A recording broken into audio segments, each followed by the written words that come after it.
তীব্র গরমে যখন ঢাকাবাসীর নাভিশ্বাস উঠছে, তখন তিলোত্তমার সামনে এক অনন্য দৃষ্টান্ত চীনের বাণিজ্যিক রাজধানী গুয়াংজু। এ শহরে পর্যাপ্ত গাছ আর জলাশয়ের পাশাপাশি রয়েছে ৩৯% বনাঞ্চল। ফলে ৪০ ডিগ্রি তাপমাত্রা থাকলেও তা টের পায় না গুয়াংজুর মানুষ। বিশ্বের বিজ্ঞানভিত্তিক ১০০টি শহরের মধ্যে ৮ নম্বরে থাকা গুয়াংজুতে হর্ন নিষিদ্ধ হয়েছে ২০ বছর আগে। ট্রাফিক জ্যাম আছে, কিন্তু ওভারটেকিং এর চেষ্টা নেই কারো মধ্যেই। ২ কোটি মানুষের এই শহরে মাথাপিছু সবুজ পার্কের পরিমাণ প্রায় ১৭.৫ বর্গমিটার।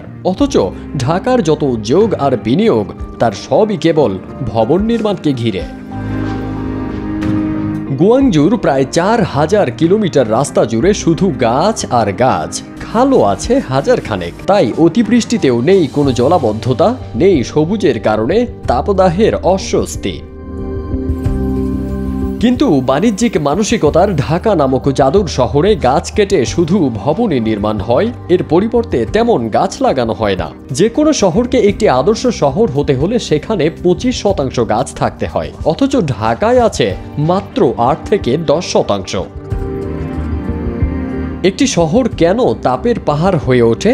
গাছপালা ও জলাধার সমৃদ্ধ একটি অঞ্চলকে ইট পাথরের আবরণ দিয়ে শহরে রূপান্তরিত করা হয়।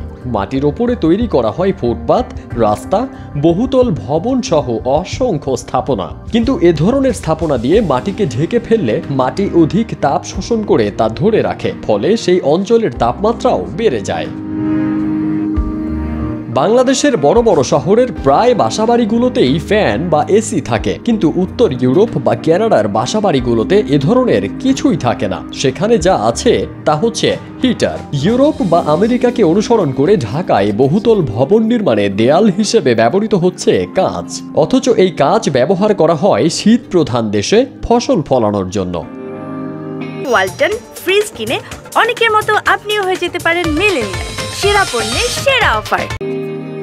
বাসের অযোগ্য শহরের তালিকায় ইতোমধ্যে ঢাকা বেশ কয়েকবার চ্যাম্পিয়ন হয়েছে। অথচ ঢাকা বাংলাদেশের অর্থনীতির প্রাণকেন্দ্র।